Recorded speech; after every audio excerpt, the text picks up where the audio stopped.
Hello बच्चों, good morning. तो आज हम स्टार्ट करें हमारा लेक्चर नंबर 3, जिसके अंदर हम स्टडी करेंगे some important definitions of vectors. तो वेक्टर्स की कुछ इम्पोर्टेंट डेफिनेशन हम इस लेक्चर के अंदर डिस्कस करने चाह रहे हैं।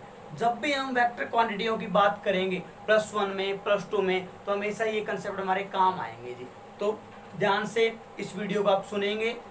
तो यदि कोई डाउट आ रहा है फिर भी, तो आप पर्सनली मेरे से कांटेक्ट कर सकते हैं। तो देखिए बच्चे, तो सबसे पहले हम बात करते हैं तुम्हारे पास क्या इक्वल वेक्टर के बारे में। इक्वल वेक्टर्स, भाई किन वेक्टर्स को हम इक्वल बोलेंगे? नाम से पता चल रहा है, जो बराबर हो भाई, क्या हो, जो बराबर हो। लेकिन डेफिनेशन क्या देंगे, कैसे बताएंगे, कैसे आइडेंटिफाई करेंगे भी ये तुम्हारे पास क्या इक्वल वेक्टर है? देखो बेटा, ऐसे वेक्टर जिनका मैग्नीट्यूड या फिर वैल्यू क्या हो, सेम हो बच्चे, ठीक है, और साथ में बच्चे डायरेक्शन भी क्या हो उनकी, सेम हो, तो वो तुम्हारे पास क्या होंगे, इक्वल वेक्टर होंगे। Those vectors having same direction and same magnitude और कॉल्ड इक्वल वेक्टर। जैसे मान लीजिए हमारे पास क्या हुआ, ये वेक्टर है तुम्हारे पास, कहाँ, ए वेक्टर कोई भी, ओके, और ये क्या मेरे पास बी वेक्टर है। यदि मैंने ये बात बोली है कि दोनों वेक्टर की डायरेक्शन सेम है, तो it means both are parallel to each other. Both are parallel to each other, इसका मतलब डायरेक्शन सेम होगी, ठीक है। यदि दोनों पैरेलल नहीं होंगे एक दूसरे के, ठीक है, पैरेलल भी हो सकते हैं, सॉरी पैरेलल होंगे दोनों के दोनों, ठीक है, तो तुम्हारे पास क्या होंगे दोनों के बीच की, सॉरी दोनों के की डायरेक्शन क्या होगी तुम्हारे पास, उस केस में सेम होगी। ओके, तो बेटा A vector is equal to B vector बोला जाएगा जब दोनों की सेम डायरेक्शन हो और सेम ही क्या हो, मैग्नीट्यूड हो। तो कंडीशन क्या बोल लीजिए, डायरेक्शन दोनों उन सब वेक्टर की क्या रहनी चाहिए आपके पास, सेम रहनी चाहिए। क्या रहनी चाहिए, सेम, और साथ में बच्चे उनका जो मैग्नीट्यूड होगा वो भी क्या रहना चाहिए आपके पास, सेम रहना चाहिए। दोनों का क्या रहना चाहिए, सेम। अब मैग्नीट्यूड की मैं बात करूं, मैग्नीट्यूड सेम कैसे होगा, तो ए का मैग्नीट्यूड, तो ए वेक्टर ए का modulus is equal to vector B का मॉडुलस। तो ये वेक्टर दोनों का इक्वल होना चाहिए। पहली बात तो ये हुई। दूसरी बात हमने क्या बोला कि दोनों की डायरेक्शन भी क्या होनी चाहिए, सेम होनी चाहिए। उसका वैसे लिख दीजिए, कहीं पे आपको ऐसा लिखा हुआ मिल जाए, ठीक है, कोई भी दो क्वांटिटी ऐसे लिखी हुई मिल जाए वेक्टर की फॉर्म में, तो आप समझ जाना कि दोनों के दोनों एक दूसरे क्या पैरेलल है। क्या है, पैरेलल है, मींस दोनों की डायरेक्शन भी सेम है और दोनों का मैग्नीट्यूड भी क्या होगा, सेम होगा। बेटा उन वेक्टर क्वांटिटी को क्या बोला जाएगा, इक्वल वेक्टर क्वांटिटी बोला जा सकता है। ओके, अब इन दोनों के बीच में एंगल की मैं बात करूं बेटा, एंगल थीटा तुम्हारे पास क्या दिख रहा है मेरे को, 0 डिग्री दिख रहा है, क्योंकि दोनों के दोनों क्या एक दूसरे के पैरेलल है जी, सेम डायरेक्शन होगी, तो उनके बीच में तुम्हारे पास क्या मिलेगा, एंगल 0 डिग्री मिलेगा। तो कितने भी हो सकते, जरूरी है कि 2 वेक्टर हो, 3 हो सकते हैं, 4 हो सकते हैं, 5 हो सकते हैं। मतलब सी वेक्टर हो गया, ये डी वेक्टर हो गया, ये ई वेक्टर हो गया, लेकिन सबका मैग्नीट्यूड भी सेम और सबकी डायरेक्शन भी same, then this all are called equal vectors. Okay, तो ये थी बच्चे क्या इक्वल वेक्टर की कहानी। यदि मैं बात करूं, मान लीजिए तुम्हारे पास क्या होंगी, जो डिस्प्लेसमेंट होगी, ठीक है, किन्हीं भी दो पर्सन की जो क्या करे बेटा, रनिंग कर रहे हैं, ठीक है, सेम डायरेक्शन के अंदर, और क्या करें, इक्वल डिस्टेंस ट्रेवल कर रहे हैं इक्वल टाइम के अंदर, तब जो उनकी डिस्प्लेसमेंट जो एक वेक्टर क्वांटिटी है वो इक्वल वेक्टर के द्वारा रिप्रेजेंट की जाएगी, वो इक्वल वेक्टर ही कहलाएगी। आई बात में, इसके बाद में हम पहुंचते हैं तुम्हारे पास क्या, नेगेटिव वेक्टर के ऊपर। सेकेंड डेफिनेशन आती है हमारे पास क्या, नेगेटिव वेक्टर। ये लीजिए जी, नेगेटिव वेक्टर, ठीक है। तो बेटा तो नेगेटिव मींस देखते हैं बेटा, दो वेक्टर या दो से अधिक वेक्टर्स, मतलब 2 वेक्टर्स जिनका मैग्नीट्यूड क्या हो तुम्हारे पास, सेम हो, लेकिन डायरेक्शन बच्चे क्या हो, अपोजिट हो। डायरेक्शन क्या हो, अपोजिट। एक यदि उस तरफ जा रहा हो तो दूसरा कहां जाना चाहिए जी, उस तरफ जाना चाहिए, ठीक है। तो वो उन वेक्टरों का नाम क्या रखा जाएगा, नेगेटिव वेक्टर रखा जाएगा। जैसे कि मैं बात कर लूं, मान लीजिए वही वाला ए वेक्टर मेरे पास यहाँ है, ओके, और यहाँ बी वेक्टर इस तरफ है, तो दोनों के डायरेक्शन मैंने क्या दिखाई, अपोजिट दिखाई, ठीक है। लेकिन मैं यहाँ पे आपको बोल रहा हूँ कि दोनों का मैग्नीट्यूड तो सेम है जी, क्या है, मैग्नीट्यूड दोनों का सेम है, लेकिन डायरेक्शन दोनों की सेम नहीं है, डायरेक्शन अपोजिट है। उसको दिखाने के लिए बेटा इक्वल टू के अंदर किसी भी एक वेक्टर के साथ आप क्या लगा दीजिए, नेगेटिव साइन लगा दीजिए, तब बोला जाएगा कि भी दोनों के डायरेक्शन के अपोजिट है। तो यहाँ पे नेगेटिव साइन क्या रिप्रेजेंट करेगा कि both vector are in opposite direction. दोनों के दोनों वेक्टर कहाँ होंगे, जब भी फिजिक्स के अंदर अपोजिट डायरेक्शन को शो करना होता है, ठीक है, तो हमेशा हम क्या यूज करते हैं, नेगेटिव साइन यूज करते हैं वेक्टर क्वांटिटी के अंदर, ठीक है। तो ये होगा तुम्हारे पास क्या, नेगेटिव वेक्टर, ठीक है। Two vectors having same magnitude but opposite direction are called negative vector। जैसे मान लो वही दो पर्सन है हमारे पास, डिस्प्लेसमेंट है उनकी तुम्हारे पास, लेकिन वो दोनों के दोनों क्या कर रहे हैं, अपोजिट डायरेक्शन के अंदर क्या कर रहे हैं बेटा, मूव कर रहे हैं। लेकिन तुम्हारे पास क्या कर रहे हैं, इक्वल टाइम के अंदर इक्वल डिस्टेंस क्या कर रहे हैं, वो ट्रेवल कर रहे हैं, तब उनकी डिस्प्लेसमेंट वेक्टर जो होगी ना, डिस्प्लेसमेंट होगी, वो तुम्हारे पास क्या कहलाएगी, नेगेटिव वेक्टर क्वांटिटी कहलाएगी, या नेगेटिव वेक्टर से रिप्रेजेंट की जाएगी। जैसे अब इनके बीच में एग्जांपल की बात कर लूं बेटा, एग्जांपल दोनों के बीच में कितना होगा, दोनों के दोनों एक दूसरे क्या बेटा, एंटी पैरेलल है, क्या दोनों के दोनों एक दूसरे के एंटी पैरेलल है। तो किन्हीं भी दो पैरेलल क्वांटिटी वेक्टर के बीच में, दो किन्हीं भी वेक्टर क्वांटिटी जो पैरेलल हो उनके बीच में एंगल क्या मिलेगा आपको, 0 डिग्री मिलेगा। यदि वही दो क्वांटिटी आपके पास क्या होती, एंटी पैरेलल होती, तो उनके बीच में एंगल हमेशा क्या मिलेगा मेरे बच्चे, 180 डिग्री मिलेगा। कितना मिलेगा, 180 डिग्री। आप ऐसे समझ सकते हैं कि आपका ए वेक्टर कहाँ है बेटा, यहाँ है, ओके। तो अपोजिट डायरेक्शन शो करनी है, तो बी वेक्टर मेरा कहाँ है, यहाँ है। तो इन दोनों के बीच में एंगल कितना बना, ये देखिए कितना बना, 180 डिग्री। कितना बनेगा, 180 डिग्री। जब भी अपोजिट डायरेक्शन हो, एंगल बेटा कितना बनेगा, हमेशा 180 डिग्री बनेगा। यदि डायरेक्शन सेम हो, तुम्हारे पास क्या बनेगा, एंगल 0 डिग्री बनेगा। तो ये था मेरे पास क्या, नेगेटिव वेक्टर के बारे में, ओके। इसके बाद में बात करता हूं तुम्हारे पास क्या, कोलिनियर वेक्टर। इसके बाद में आता तुम्हारे पास क्या, कोलिनियर वेक्टर, ठीक है बेटा। ऐसे वेक्टर जिनका क्या हो तुम्हारे पास, मैग्नीट्यूड सेम हो या ना हो, इससे हमें कोई लेना देना नहीं है। सिर्फ हमें लेना देना किससे है, उसकी उनकी डायरेक्शन से, ठीक है। यदि उन सबकी डायरेक्शन सेम है, सबकी डायरेक्शन क्या है, सेम है, तो वो तुम्हारे पास क्या कहलाएंगे, कोलिनियर वेक्टर कहलाएंगे। क्या कहलाएंगे, कोलिनियर वेक्टर कहलाएंगे। मतलब those vector having same direction, having same direction is called collinear vector, ठीक है। या वो 2 वेक्टर हो, या वो 3 वेक्टर हो, या फिर वो 4 वेक्टर हो, ठीक है। तो सब के सब का मैग्नीट्यूड सेम हो या ना हो, सेम होगा डायरेक्शन सेम होने के साथ, तो भी मैं बोलूंगा कि कोलिनियर वेक्टर है। यदि मैग्नीट्यूड सेम नहीं है, डिफरेंट है, लेकिन डायरेक्शन सबकी सेम है, तो भी मैं उनको क्या नाम दूंगा बेटा, कोलिनियर वेक्टर का नाम दे दूंगा मैं उनको, ठीक है। जैसे मान लीजिए तुम्हारे पास क्या हुआ, एक वेक्टर ये तुम्हारे पास ए वेक्टर, और एक वेक्टर तुम्हारे पास बेटा ये है बी वेक्टर, और एक तुम्हारे पास ये हुआ सी वेक्टर, ओके। सबका मैग्नीट्यूड यहाँ से आप एक बार इमेजिन कर लीजिए, सेम नहीं शो कर रहा, इसकी लेंथ ये है, इसकी लेंथ ये है, इसकी लेंथ ये है, तो मैग्नीट्यूड सबका मैंने अलग अलग मान के चलिए कि मैंने अलग अलग शो कर रखा है, ठीक है। तो यहाँ पे डायरेक्शन तो सेम दिख रही है मेरे को, एक दूसरे के सारे क्या है, पैरेलल है बच्चे, क्या है, पैरेलल है। तो ये तीनों के तीनों वेक्टर तुम्हारे पास क्या कहलाएंगे, कोलिनियर वेक्टर कहलाएंगे। और इनके बीच में एंगल हमेशा कितना बनेगा, 0 डिग्री बनेगा, क्योंकि पैरेलल है एक दूसरे के, एंटी पैरेलल नहीं। तो इसका जो हमारे इक्वल वेक्टर हम पढ़ के आए थे, वो इक्वल वेक्टर बेटा कोलिनियर वेक्टर बोले जा सकते हैं, क्योंकि वो पैरेलल तो थे ही एक दूसरे के, मींस डायरेक्शन भी सेम थी और मैग्नीट्यूड तो उनका सेम था ही था भाई, ठीक है। मैंने कहा यहाँ पे मैग्नीट्यूड सेम हो या ना हो, लेकिन डायरेक्शन सेम होनी जरूरी है, किसके लिए, कोलिनियर वेक्टर के लिए। आई बात समझ में, ठीक है। तो ये ऐसे भी हो सकते थे, मान लीजिए ए वेक्टर तुम्हारे पास यहाँ है बच्चे, मैंने कहा खींचा, ओ ओरिजिन था, और बी वेक्टर तुम्हारे पास मान लीजिए बेटा मैंने यहाँ खींचा, ओ टू बी, ये बी वेक्टर हो गया, और सी वेक्टर मान लीजिए तुम्हारे पास यहाँ खींचा मैंने, तो एक ही लाइन के ऊपर आ गए, ठीक है, एक ही लाइन पे आ रही है तुम्हारे पास, ठीक है। तो ये वेक्टर भी तुम्हारे पास क्या है, कैसी किसकी रिप्रेजेंटेशन रहेगी, कोलिनियर वेक्टर की रिप्रेजेंटेशन रहेगी। आई बात समझ, ऐसे लिख लो, ऐसे रिप्रेजेंट करो, एज यू विश, ठीक है।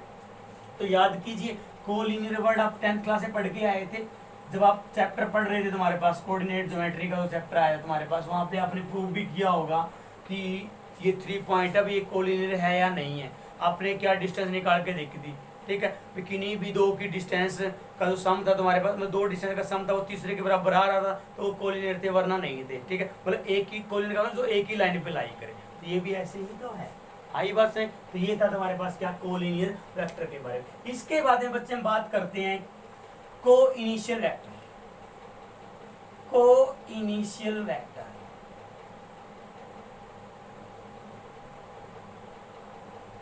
को इनिशियल वेक्टर्स, को सेम इनिशियल पॉइंट, पता चल गया अब तो क्या, ऐसे वेक्टर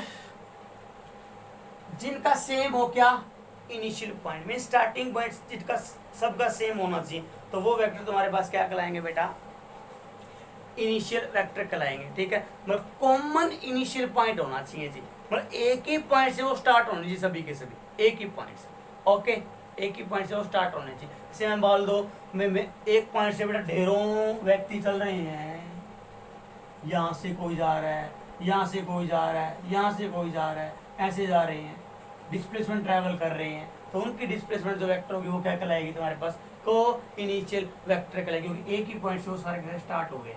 ए वेक्टर बोल दीजिए इसको, ये बी वेक्टर हुआ, ये सी वेक्टर हुआ, ये डी वेक्टर, ये ई वेक्टर, ऐसे कैसे भी ले लीजिए, कितने भी, सबके सबका इनिशियल पॉइंट क्या सेम है जी, तो ऐसे वेक्टर को बोला जाता है तुम्हारे पास क्या, को इनिशियल वेक्टर। और इनके बीच में एंगल क्या बनेगा वो तो भाई मेरी बस की बात नहीं है, ठीक है, क्योंकि जब मेरे को यहाँ पे गिवन मिलेगा वो तो मेरे को जो भी मेरे पास इंस्ट्रूमेंट होगा उसके द्वारा मेरे को निकालना पड़ेगा जी, फिक्स नहीं है। बाकी में तो मैंने फिक्स कर दिया था जी, और तो फिक्स बताया गया था, यहाँ पे जी हमें नहीं पता, कुछ भी हो सकता है, ठीक है।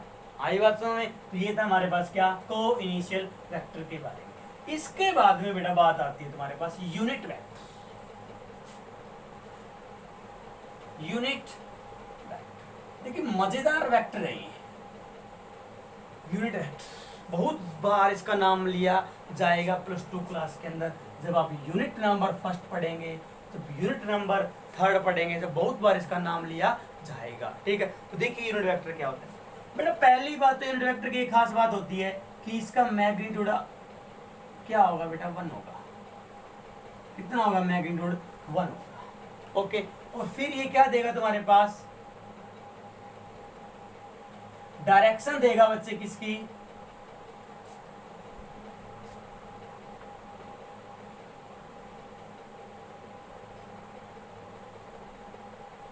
Give the direction of given vector, जो भी आपने वेक्टर लिया है उसकी डायरेक्शन को ये आपको दिखाएगा, वो देगा, ठीक है। तो आपके पास और साथ में क्या होगा बेटा, इस यूनिट वेक्टर की डायरेक्शन वही होगी जो तुम्हारे क्या होगी, गिवन वेक्टर की डायरेक्शन होगी, सेम होगी, same direction as that of direction of given vector, या गिवन वेक्टर की जो डायरेक्शन होगी वही डायरेक्शन क्या होगी आपके पास यूनिट वेक्टर की होगी। तो यूनिट वेक्टर क्या होगा, a vector of unit magnitude and same direction as that of given vector, okay, and it give the direction of given vector, okay. तो यूनिट वेक्टर बेटा, अब मान लीजिए जैसे क्या हुआ, यहां से यहां मेरा पास एक बॉडी मूव कर रही थी, ओ से ए की तरफ, ओके, तो वो कोई ना कोई वेलोसिटी, उसकी कोई ना कोई वेलोसिटी होगी, ओके, या कोई भी फिजिकल क्वांटिटी जिसकी जो कि वेक्टर की फॉर्म में हो, तो उसको शो यदि रिप्रेजेंट करना हो, मैंने क्या लिया, यूनिट वेक्टर के द्वारा शो कर दी मैंने उसकी डायरेक्शन। तो यूनिट वेक्टर मैंने यहाँ लिया ए, ठीक, तो उसी की डायरेक्शन में होगा जिस डायरेक्शन में आपके पास क्या है, आपका वो वेक्टर था। वेलोसिटी की बात कर रहा हूँ, तो वेलोसिटी की डायरेक्शन में, ठीक है। तो जो डायरेक्शन वेलोसिटी की होगी वही डायरेक्शन बेटा क्या होगी, आपके उस यूनिट वेक्टर की होगी। आई बस है, और इसका मैग्नीट्यूड क्या मिलेगा आपको, 1 मिलेगा। और रिप्रेजेंट किससे किया जाएगा, डिनोट किससे किया जाएगा बेटा, उस वेक्टर को लिख लीजिए और उसके ऊपर क्या लगा दीजिए, एक उसको कैप पहना दीजिए, ठीक है, टोपी पहना दीजिए उसको, तो ये क्या होगी, उसकी रिप्रेजेंटेशन होगी, ए कैप बोला जाता है, ठीक है, यूनिट वेक्टर को एक कैप, या कोई वेक्टर हो बी का लिखना हो तो बी कैप, सी का लिखना हो सी कैप, एन वेक्टर का लिखना हो तो एन कैप होता है। आई बात समझ? तो ये है तुम्हारे पास क्या, यूनिट वेक्टर। अब यूनिट वेक्टर को निकालते कैसे हैं? देखिए यूनिट वेक्टर बेटा हमेशा क्या होता है तुम्हारे पास, vector divide by its magnitude, divide by its magnitude, ऐसे मैथमेटिकल फॉर्म में उसको लिखा जाता है। आई बात से रिमेंबर रखेंगे आप, ऑलवेज क्या रखेंगे उसको, रिमेंबर रखेंगे। तो क्या, unit vector is equal to the given vector divide by में मैग्नीट्यूड ऑफ गिवन वेक्टर। आई बस ए, क्या पता आपने कहा कि मैं स्केप सीट नोट कर रहा हूं, कर लो भाई कोई बात नहीं है, ठीक है। तो कैसे निकालोगे आप, ए वेक्टर डिवाइड बाय में इट्स मैग्नीट्यूड। तो जिस भी वेक्टर का आप यूनिट वेक्टर बताना चाह रहे हो तो कैसे निकालोगे, जिस वेक्टर का बताना चाह रहे हो उस वेक्टर को उठाइए, उठा लिया जी, विद साइन जो भी है तुम्हारे पास, विद डायरेक्शन उठा लिया, डिवाइड बाय में उस वेक्टर का बेटा क्या कर दीजिए, मैग्नीट्यूड कर दीजिए। तो वो तुम्हारे पास में क्या आएगा, उस वेक्टर का यूनिट वेक्टर आएगा। क्या आएगा, यूनिट वेक्टर आएगा। ये थी यूनिट वेक्टर की डेफिनेशन। तो खास बात क्या रही, यूनिट वेक्टर का मैग्नीट्यूड हमेशा क्या रहेगा, 1 रहेगा जी। क्या रहेगा, 1 रहेगा। और ये उसी डायरेक्शन में होगा जिस डायरेक्शन में तुम्हारे पास क्या होगी, वो गिवन वेक्टर होगा या वेक्टर क्वांटिटी होगी जिसका तुम बता रहे हो यूनिट वेक्टर, ठीक है। और साथ में क्या होगा, वो डायरेक्शन बताएगा किसकी, उस गिवन वेक्टर की। ये 3 खास बात थी इसकी। और लिखने का फॉर्मूला मैंने यहाँ शो कर दिया। ये था बेटा क्या, मेरा यूनिट वेक्टर, ठीक है जी। इसके बारे में, इसके बाद में बात आता है orthogonal unit vector. Orthogonal unit vector, orthogonal, orthogonal word आपने सुना होगा शायद। Orthogonal unit vector, orthogonal means बेटा परपेंडिकुलर, ठीक है। तो ऐसे यूनिट वेक्टर जो क्या हो, एक दूसरे के परपेंडिकुलर हो। क्या हो, एक दूसरे के परपेंडिकुलर हो। देखिए यदि मैं स्पेस के अंदर बात करूं, 3 एक्सिस के हम लेके चलते हैं, एक एक्स एक्सिस हुई, ये वाई एक्सिस मान लीजिए, और ये क्या मान लीजिए बेटा, जेड एक्सिस। ये क्या हुआ हमारे पास, ओरिजिन। क्या हुआ, ओरिजिन। आई बस है। तो बेटा ये तीनों के तीनों कार्टेशियन सिस्टम के अंदर, ठीक, कार्टेशियन कोऑर्डिनेट सिस्टम जो तुम्हारे पास होता है उसके अंदर 3 एक्सिस होती है, एक्स एक्सिस, वाई एक्सिस और जेड एक्सिस। इनके अलोंग बेटा क्या होते हैं, एक एक यूनिट वेक्टर होते हैं। क्या होते हैं, एक एक यूनिट वेक्टर होते हैं, 1 यूनिट वेक्टर होते हैं इनके, जो क्या करते हैं, डायरेक्शन शो करेंगे या डायरेक्शन बताएंगे उन फिजिकल क्वांटिटी की जो उन एक्सिस के अलोंग होगी, जो उन एक्सिस के अलोंग होगी। मतलब जो फिजिकल क्वांटिटी मान लो तुम्हारे पास एक्स एक्सिस के अलोंग है, किसके अलोंग है, एक्स एक्सिस के अलोंग यदि तुम बात कर रहे हो, तो उसको रिप्रेजेंट करने के लिए, उसकी डायरेक्शन शो करने के लिए वहां पे एक यूनिट वेक्टर होता है, या उसे जन्म ले रखा हो, जिसको क्या बोलते हैं, आई कैप बोला जाता है। क्या, आई कैप। कैप यदि उसने पहनी हुई है तो वो यूनिट वेक्टर है जी। क्या है वो, यूनिट वेक्टर। और वाई एक्सिस के अलोंग जो तुम्हारे पास यूनिट वेक्टर होता है वो जे कैप होता है बच्चे। और जेड के अलोंग जो यूनिट वेक्टर होता है वो क्या होता है तुम्हारे पास, के कैप होता है। क्या होता है, के कैप होता है। आई बात से। तो vector I J K along x axis, y axis, z axis are in Cartesian system are perpendicular to each other and hence called orthogonal unit vector। देखो तीनों की तीनों एक्सिस एक दूसरे के परपेंडिकुलर तो होती है भाई, होती है नहीं होती, ऐसे, ठीक है। एक यहाँ ले लीजिए, ठीक है, तो यहाँ तो तीनों के तीनों के एक दूसरे के परपेंडिकुलर है, तो तीनों के तीनों यूनिट वेक्टर क्या हुए, एक दूसरे के परपेंडिकुलर हुए जी, ठीक है। और खास बात क्या है कि ये डायरेक्शन बताएंगे। आई बात है। अब यहाँ पे कोई भी आपका मस्ती में कोई भी घूम रहा है, कि कोई पार्टिकल घूम रहा है, उसकी वेलोसिटी v बोली हुई है। क्या बोली हुई है, वेलोसिटी v बोली हुई है। अब इसकी वेलोसिटी का टुकड़ा यहाँ भी होगा, यहाँ भी होगा, यहाँ भी होगा, ठीक है। रिप्रेजेंट कैसे करेंगे, अब v velocity along x axis, तो वेलोसिटी का बेटा मैग्नीट्यूड इनटू में उसके अलोंग जो यूनिट वेक्टर है वो। आई बस में। या आपको कहाँ करना था, वाई एक्सिस के अलोंग कंपोनेंट बताना है किसका, वेलोसिटी का, तो उसको क्या लिखोगे, v अलोंग जे का। इसको क्या लिखोगे, v अलोंग k का, v अलोंग k का। ठीक है, ये होगा जी। ठीक है, तो किसी भी एक्सिस के लॉन्ग यूनिट वेक्टर आपको बताना हो या निकालना हो तो क्या करो, उस वेक्टर का मैग्नीट्यूड इनटू में उस एक्सिस के लॉन्ग जो यूनिट कैप है वो उसकी मल्टीप्लाई कर दीजिए, वो निकल के आएगा। ये था बेटा क्या तुम्हारे पास ऑर्थोगोनल यूनिट वेक्टर के बारे में। इसके बाद में हम बात करते हैं लोकलाइज्ड वेक्टर या फिर फिक्स्ड वेक्टर। लोकलाइज्ड वेक्टर या फिर फिक्स्ड वेक्टर। लोकलाइज्ड वेक्टर ये हमारे काम की चीज नहीं है, वैसे ही बकवास चीजें दे रखी है जिनका फायदा खास है नहीं।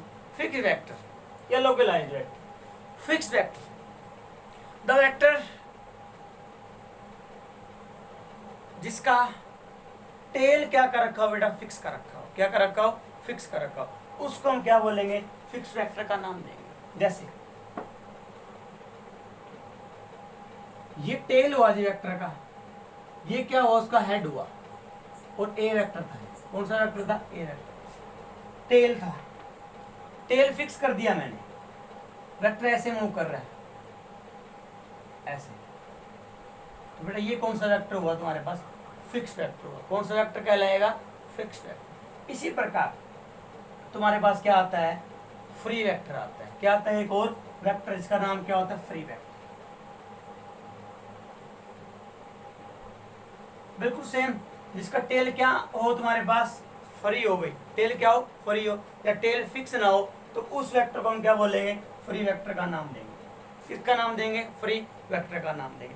तो लोकलाइज्ड वेक्टर, फिक्स्ड वेक्टर कौन सा होगा, vector having tail is fixed, and free vector is that vector having tail is not fixed. ठीक है, जिसका टेल फिक्स्ड नहीं होगा। ठीक है, और तुम्हारे पास एक आता है कोप्लेनर वेक्टर। कोप्लेनर वेक्टर, तो को सेम प्लेनर प्लेन, तो ऐसे वेक्टर जिनका प्लेन क्या हो बच्चे, सेम हो, एक ही प्लेन के अंदर लाई कर रहे हो। ये प्लेन है, मान लीजिए ये वेक्टर यहाँ है, एक वेक्टर यहाँ, एक वेक्टर यहाँ, ऐसे वेक्टर, तो ये वेक्टर इन सब का प्लेन भी सेम होगा। कौन से वेक्टर होंगे तुम्हारे पास, कोप्लेनर वेक्टर होंगे। जिन जिन वेक्टर का प्लेन सेम होगा वो सारे के सारे वेक्टर क्या कहलाएंगे, कोप्लेनर वेक्टर कहलाएंगे। ठीक है, जो पहले वाले वेक्टर का प्लेन है वही दूसरे वाले का है, वही तीसरे वाले का है, वही फोर्थ वाले का है, तो चारों के चारों वेक्टर तुम्हारे पास क्या कहलाएंगे, कोप्लेनर वेक्टर कहलाएंगे। आई बात समझ में। तो आज के लिए बेटा हम इतना ही करेंगे, नेक्स्ट स्टार्ट करेंगे हमारे नेक्स्ट लेक्चर के अंदर। आज के लिए इतना ही, थैंक यू बेटा।